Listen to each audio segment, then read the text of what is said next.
Orang tua mana yang ingin tumbuh kembang anaknya terganggu karena kontaminasi BPA dalam botol susu atau peralatan makan yang digunakan oleh anaknya? Tidak ada tentunya. Makanya banyak industri kemasan plastik sekarang ini mengembangkan penggunaan bahan plastik BPA free dalam produksi mereka. Halo Sobat Prima Plastindo. Di banyak kemasan plastik yang dijual sekarang, ada banyak yang mengklaim bahwa produk plastik mereka BPA free. Apa sih sebenarnya BPA free ini? Apa bedanya dengan produk kemasan plastik lainnya? Terus, apakah plastik BPA free ini memang lebih sehat dan aman? Kita akan bahas dalam video kali ini, tapi sebelum lanjut, jangan lupa untuk subscribe agar Anda tidak ketinggalan informasi inspiratif dan berita-berita terhangat seputar bisnis plastik.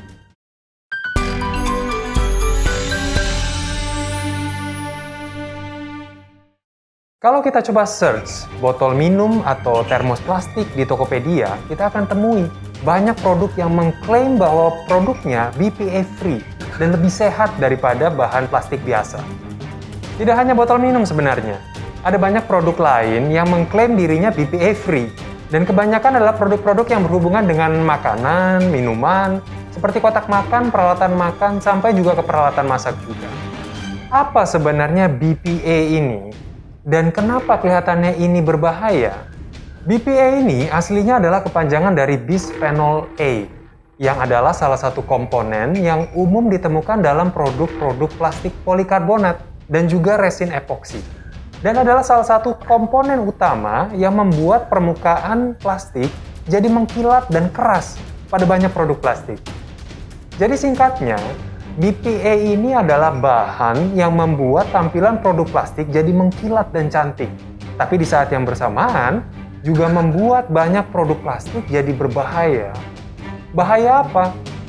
Menurut banyak riset dan studi yang dilakukan terhadap bahan ini, banyak yang menyatakan bahwa bisphenol A atau BPA ini punya potensi untuk mengganggu fungsi kerja sistem hormon tubuh, sehingga menghasilkan efek buruk pada kesehatan, organ-organ reproduksi, tumbuh kembang anak, juga serta metabolisme. Dalam beberapa studi, juga ditemukan beberapa potensi hubungan antara kandungan BPA dalam tubuh dengan berbagai penyakit dan gangguan kesehatan secara umum, seperti darah tinggi contohnya, diabetes tipe 2 juga, dan juga masalah kardiovaskular alias jantung.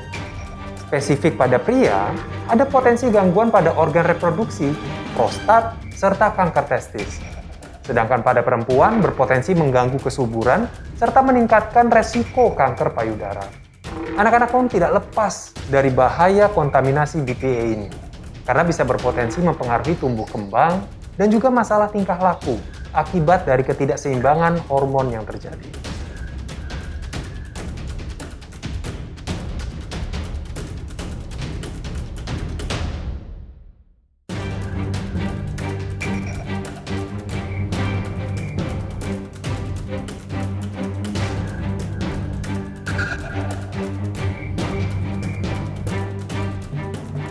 Cukup seram juga ya kalau lihat hasil studi BPA ini. Karena dalam testing yang dilakukan oleh CDC pada tahun 2004, pada 2.517 orang, sekitar 93% terdeteksi memiliki kandungan BPA dalam urin mereka. Tidak heran memang karena sejak 1957, penggunaan BPA secara komersil sudah sangat luas sekali dan digunakan dalam banyak produk seperti kepingan CD dan DVD, peralatan olahraga, peralatan makan, botol minum plastik, bahkan juga digunakan untuk membuat lapisan plastik tipis, pelapis bagian dalam produk makanan dan minuman kalengan. Nah, di tahun 2011 saja, diperkirakan bahwa produksi dan pemakaian BPA dalam industri manufaktur mencapai jumlah kumulatif 5.000 ton di seluruh dunia. Maka tidak heran kalau kita sendiri jadi terekspos dan memiliki kandungan BPA dalam tubuh kita sekarang ini. Apalagi, ikatan molekul BPA ini tergolong tidak stabil, sehingga mudah sekali terlepas, terutama kalau terekspos terhadap panas. Tingkat pelepasannya dan kontaminasinya akan meningkat 55 kali lipat. Makanya kita sering dengar, kalau produk makanan atau minuman berkemasan plastik tidak boleh terjemur matahari atau dipanaskan dalam microwave. Ya ini penyebabnya. Potensi resiko kesehatan yang ditimbulkan akan jadi sangat tinggi. Nah, tingkat kesadaran masyarakat akan bahaya ini sekarang ini kelihatannya sudah semakin tinggi. Apalagi saat ini banyak orang mulai beralih dari penggunaan plastik sekali pakai, seperti botol minum contohnya, ke botol plastik yang dapat digunakan secara berulang-ulang. Sehingga pasti banyak yang mau memastikan botol plastik yang mereka gunakan benar-benar aman, terutama untuk anak-anak dan bayi. Karena orang tua mana yang ingin tumbuh kembang anaknya terganggu karena kontaminasi BPA dalam botol susu atau peralatan makan yang digunakan oleh anaknya? Tidak ada tentunya. Makanya banyak industri kemasan plastik sekarang ini mengembangkan penggunaan bahan plastik BPA free dalam produksi mereka, agar dapat menjawab permintaan pasar akan hal tersebut. Kalau dikonsumsi, misalnya si bayi minum susu, botolnya dipanaskan bersama susunya masuk ke dalam, diminum ke bayi, nah itu akan mengurai masuk ke dalam tubuh bayi. Dia akan mengganggu banyak gangguannya, gangguan pertumbuhan, gangguan perilaku, gangguan fungsi hormonal tubuh kita sendiri. Itu bisa juga mengganggu janin atau fetus. Nah, walaupun kelihatannya lebih aman dan sehat, penggunaan plastik BPA free juga sebenarnya perlu berhati-hati, perlu waspada juga. Karena sebenarnya bahan pengganti BPA yang dikembangkan sebenarnya tidak berbeda-beda sekali dengan yang aslinya.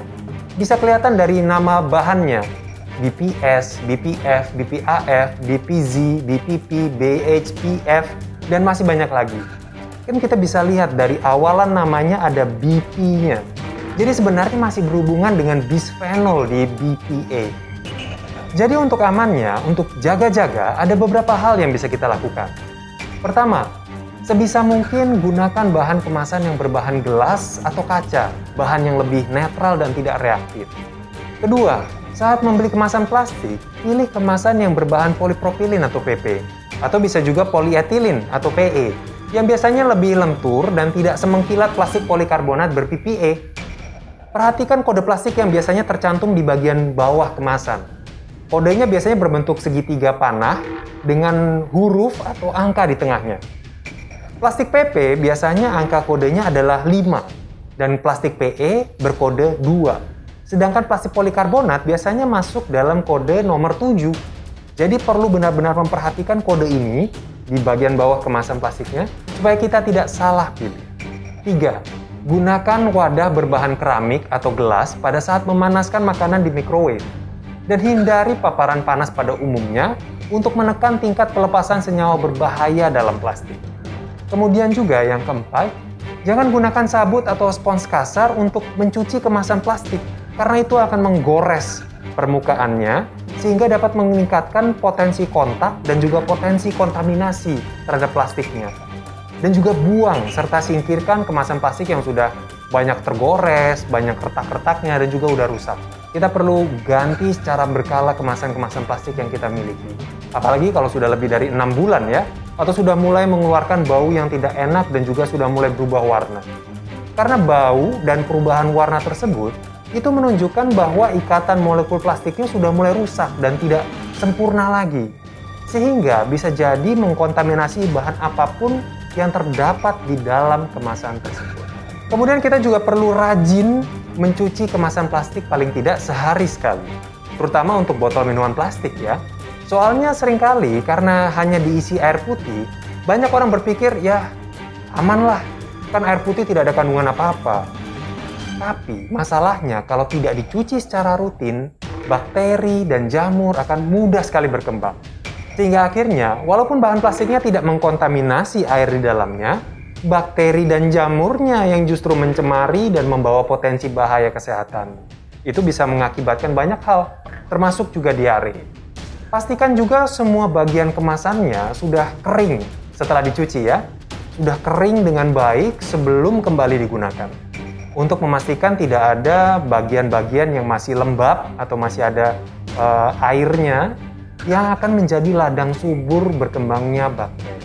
Nah, itu adalah beberapa hal yang bisa kita pastikan agar kemasan plastik yang kita gunakan sekarang ini benar-benar aman dan sehat. Meskipun kita sudah mencoba menggunakan bahan yang BPA free.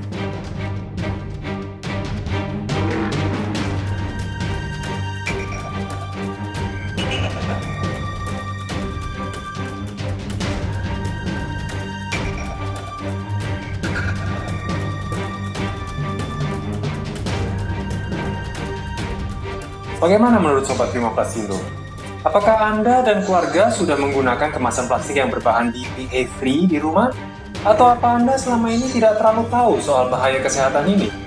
Tinggalkan pendapat Anda di kolom komentar di bawah, dan jika Anda menyukai video ini, silakan like dan juga subscribe agar Anda tidak ketinggalan informasi inspiratif dan juga berita-berita terhangat seputar industri plastik.